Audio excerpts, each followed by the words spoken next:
हिंदू पौराणिक कथाओं में दो प्रमुख महाकाव्य रामायण और महाभारत हैं, जो जीवन के आधुनिक मूल्यों को दर्शाते हैं। इन महाकाव्यों ने समाज पर गहरा प्रभाव छोड़ा है।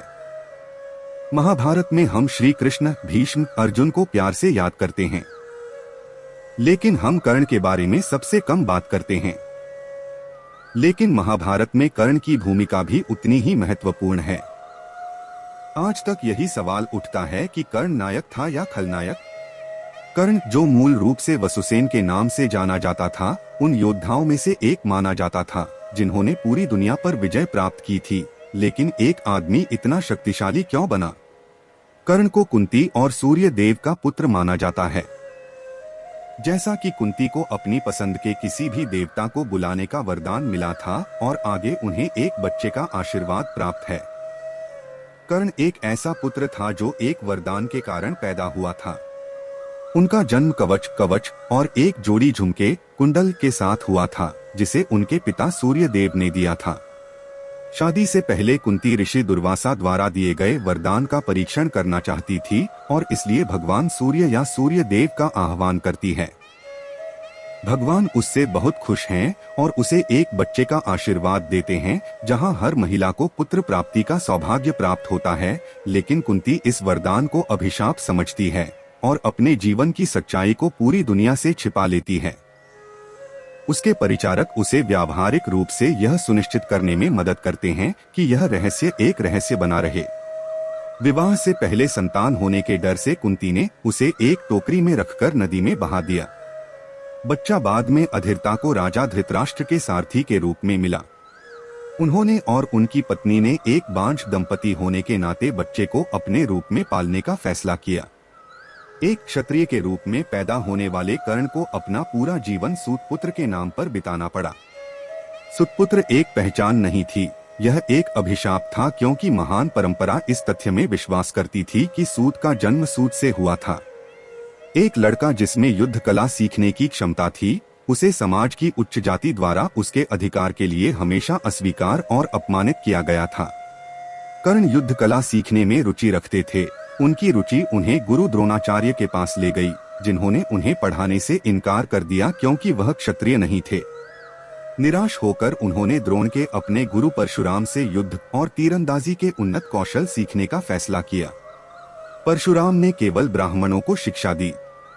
कर्ण, जो सीखने में सक्षम था, उसे ज्ञान प्राप्त करने के लिए खुद को ब्राह्मण के रूप में प्रच्छन्न करना पड़ा। यहाँ तक कि अर्जुन, भीम जैसे महान योद्धाओं ने कर्ण की क्षमता को देखने से इनकार कर दिया। परशुराम ने सोचा कि कर्ण इस भ्रम में है कि वह एक ब्राह्मण है। उसने कर्ण को इस हद तक प्रशिक्षित किया कि उसने कर्ण को युद्ध और तीरंदाजी की कला में खुद के बराबर घोषित कर दिया। ऐसा कहा जाता है कि अपने प्रशिक्षण के अंत में कर्ण ने झपकी लेने के लिए अपनी गोद अपने गुरु को दे दी थी।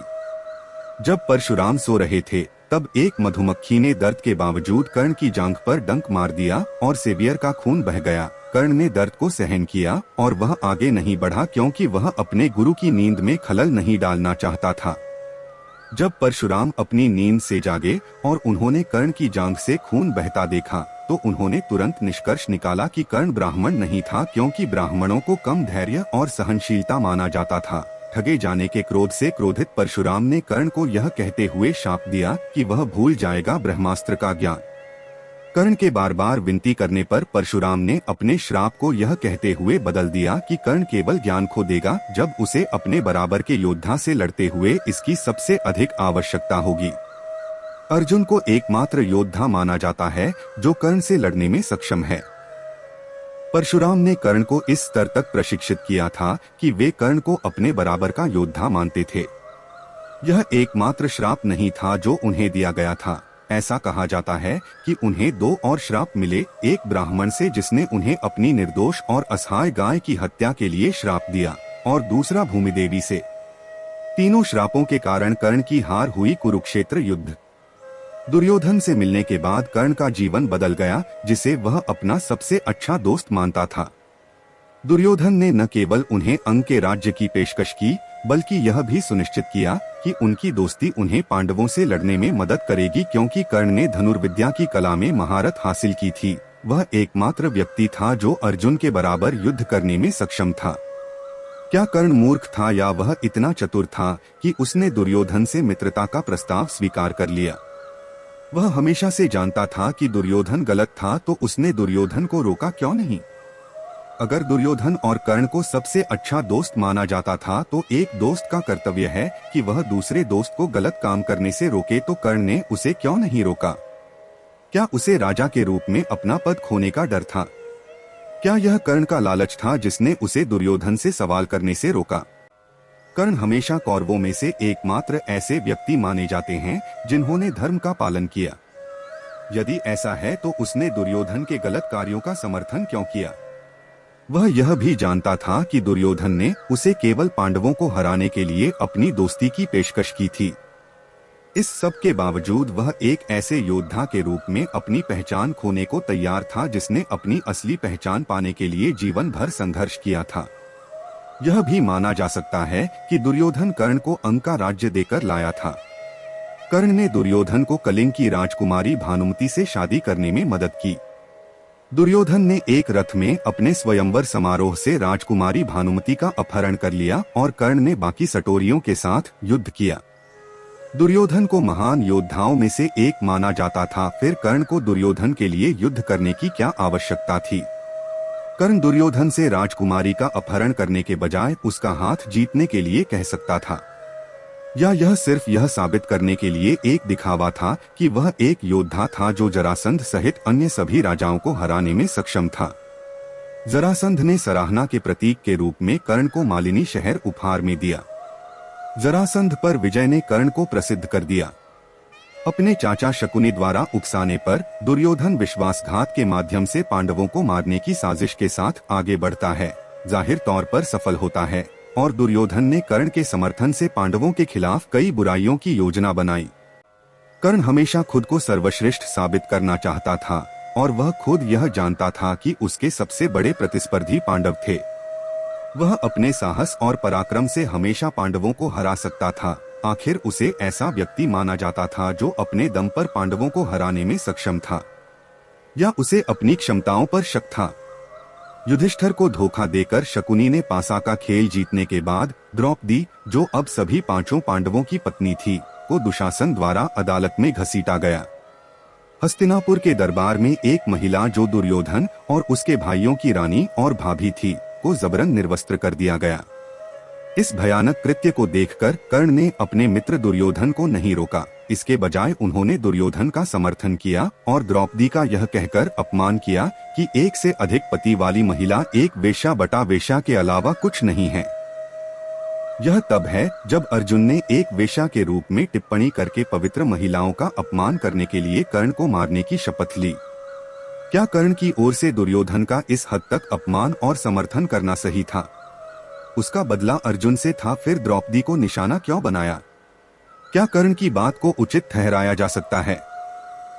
इसके बाद क्या कर्ण को सम्माननीय पुरुष माना जा सकता है? एक पुरुष को हमेशा महिलाओं का सम्मान करना चाहिए, क्या वह उसके अपमान का कारण नहीं होना चाहिए? अगर यही बात कर्ण की पत्नी पर आती तो क्या वह गलत काम करने वाले को सजा नहीं देता? वह कैसे भूल सकता है कि द्रौपदी भी किसी और की पत्नी थी? दुर्योधन को रोकने का पूरा अधिकार उसके पास था। यह केवल विदुर थे जिन्होंने भयानक कृत्य को रोकने की कोशिश की। बाद में पांडवों के निर्वासन में होने के बाद कर्ण ने दुर्योधन को विश्व के सम्राट के रूप में स्थापित करने का कार्य किया। कर्ण एक विश्वव्यापी सैन्य अभियान की शुरुआत करता है, अन्यथा दिग्विजय यात्रा कहा जाता है। हर दिशा में राजाओं पर विजय प्राप्त करता है और उनके राज्यों को अधीन करता है और उन्हें हस्तिनापुर के राजा के रूप में दुर्योधन के प्रति निष्ठा की शपथ दिलाता है। राजा धृतराष्ट्र ने कर्ण की प्रशंसा करते हुए उनकी तुलना भीष्म और द्रोण जैसे लोगों से की। कर्ण अपार धन और शक्ति के साथ हस्तिनापुर वापस आया। इतना सब कुछ होने के बाद भी कर्ण रुक सकता था। अब उसे पूरी दुनिया अपार पराक्रमी योद्धा के रूप में पहचानती थी, फिर वह क्यों नहीं रुका जब वह सूतपुत्र के रूप में बड़ा हुआ था? उन्होंने अपने जीवन में जो कुछ भी हासिल किया वह उनके रिटायर होने या शांति से जीवन जीने के लिए काफी था। पांडवों का वनवास पूरा होने के बाद उन्होंने अपना सब कुछ वापस लेने का फैसला किया। उन्होंने द्रौपदी के अपमान का बदला लेने का भी निश्चय किया।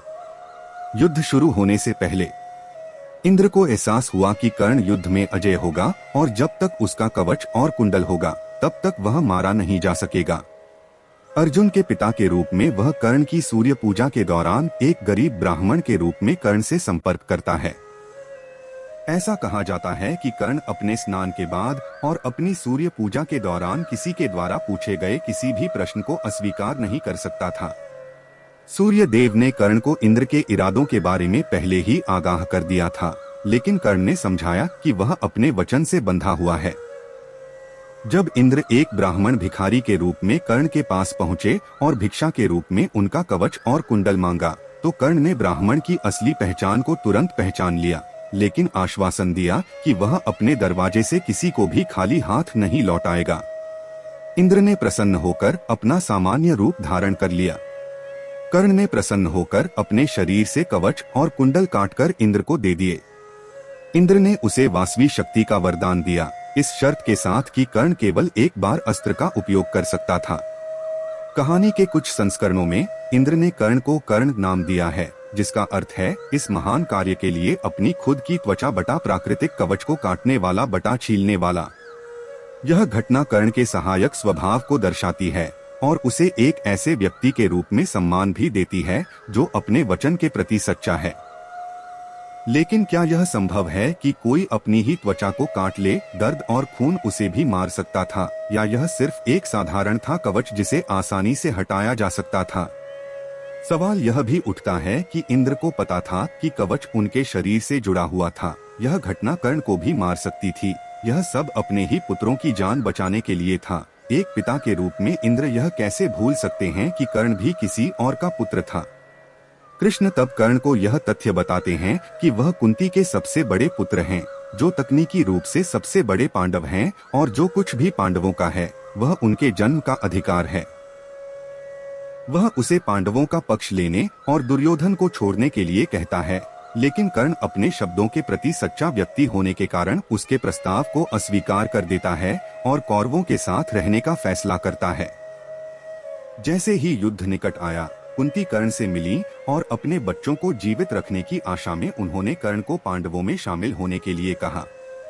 कुंती ने कर्ण के पास जाने का फैसला क्यों किया? अब मातृत्व की भावना चली गई थी क्या? उसने उसे एक टोकरी में रखा और उसे पानी में बहा दिया। अगर वह कर्ण को वापस चाहती थी तो उसने उससे पहले क्यों नहीं संपर्क किया? अभी क्यों?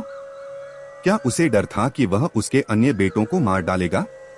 क्या कर्ण भी कुंती का बच्चा नहीं था? तो वह अपने दूसरे बेटे को बचाने के लिए ही उसके पास क्यों गई? यह स्पष्ट है कि उसका कर्ण के प्रति ज्यादा ध्यान नहीं था। वह अपने दूसरे बेटे को सबसे ज्यादा पसंद करती थी।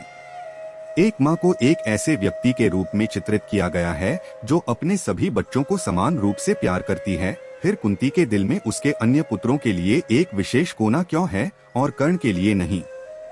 कर्ण भावनात्मक रूप से कमजोर हो गया। पांडवों के प्रति उसकी नफरत कमजोर हो गई, लेकिन कर्ण ने कुंती के प्रस्तावों को फिर से खारिज कर दिया। वह जानता था कि उसे मारने के मकसद से उसे अर्जुन के खिलाफ लड़ना है, लेकिन वह कुंती से वादा करता है कि वह अर्जुन को छोड़कर अन्य पांडवों को नहीं मारेगा। कर्ण ने अपनी मां से युद्ध के अंत तक अपने रिश्ते को गुप्त रखने का अनुरोध किया, क्योंकि वह जानता था कि पांडव धर्म युद्ध में अपने ही भाई के खिलाफ नहीं लड़ेंगे। उन्होंने यह भी वादा किया कि युद्ध के अंत में उसके 5 पुत्र होंगे, 5वां या तो अर्जुन या स्वयं कर्ण होगा।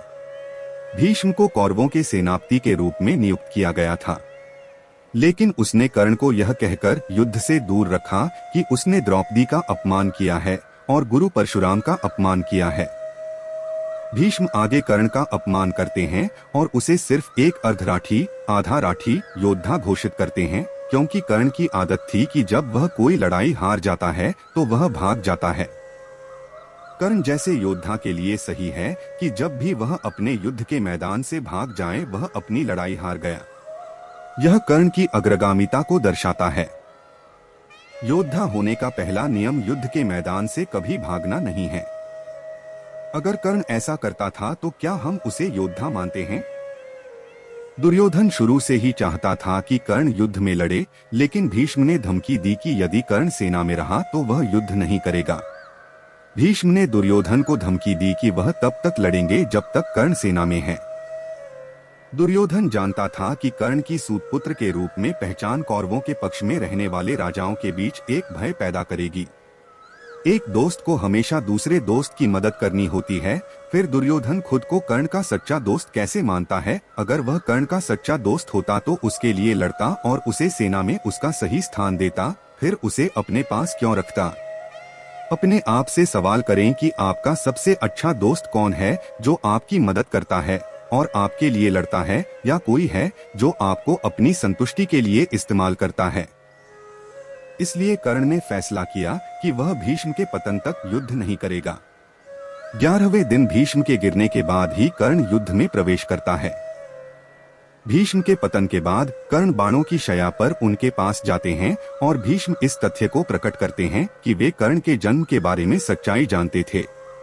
वह कर्ण को अपनी बातों को सही ठहराते हैं और उसकी शक्ति की प्रशंसा करते हैं और उसे आशीर्वाद देते हैं। यह बात भीष्म की पक्षपाती मानसिकता को साबित करती है कि वह पांडवों विशेषकर अर्जुन से सबसे अधिक प्रेम करते थे और वे जानते थे कि अर्जुन का सबसे बड़ा प्रतिद्वंद्वी कर्ण था। तो यह संभव है कि अपने प्रिय अर्जुन की मदद करने के लिए उसने यह साजिश रची।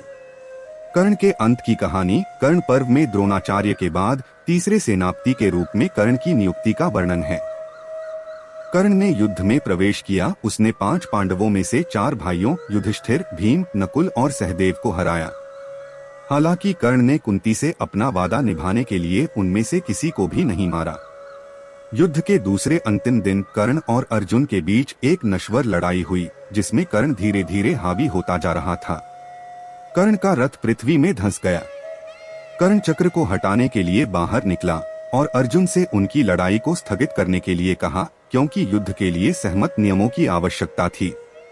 हालांकि कृष्ण ने अर्जुन से कहा कि कर्ण को एक न्यायसंगत युद्ध के नियमों का कोई अधिकार नहीं था, क्योंकि कर्ण और दुर्योधन ने युद्ध से पहले न्याय के उन नियमों का लगातार उल्लंघन किया था, जिसमें पासा का खेल खेला गया था और जब द्रौपदी को शाही दरबार में घसीटा गया था। केश कर्ण ने अपना सिर शर्म से झुका लिया, लेकिन झुके हुए रथ पर लड़ाई जारी रखी, यहाँ तक कि अर्जुन को भी बेहोश कर दिया।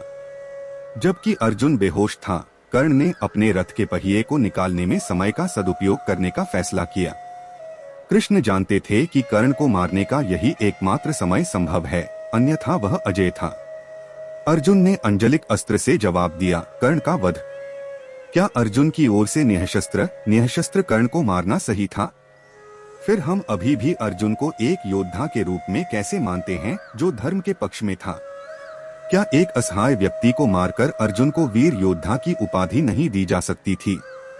अधर्म के माध्यम से योद्धाओं को अन्य योद्धाओं को मारना नहीं चाहिए, फिर पांडवों को धर्म का पालन करने वाले कैसे माना जाए? कर्ण एक योद्धा था जो एक वरदान से पैदा हुआ था और एक श्राप के कारण मर गया। वास्तव में उसका पूरा जीवन कुछ भी नहीं बल्कि पीड़ा से भरा था। अंत में फिर एक सवाल वही रहता है कि कर्ण नायक था या खलनायक, या कोई व्यक्ति जो बुरे प्रभाव में था, या कोई ऐसा व्यक्ति जो शापित होने से दुर्भाग्यशाली था। आप सभी का बहुत बहुत धन्यवाद। यदि आप इस चैनल के लिए नए हैं तो कृपया सब्सक्राइब करें, लाइक करें और दोस्तों के साथ साझा करें। ओम नमः शिवाय।